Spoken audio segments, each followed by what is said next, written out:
here with Beverly. If I had to pick who the owner of this car was out of a lineup, it would be you, Beverly. Oh.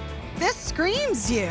Tell me about it. It's something that I've wanted for a very long time. It took me a while to get it to this point, but it's a 1969 Westfalia with the help of the guys that are here that painted it. They gave it this wonderful look. It's gorgeous. And so I've really enjoyed it. I love driving it, making people smile when they see it. And Yes. it's been a real pleasure.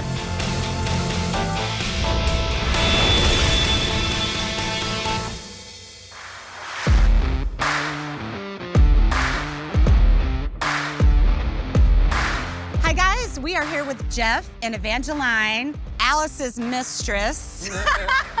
She's the other wife. She's the other wife. You guys, this is Alice behind us, and I don't even know where to begin.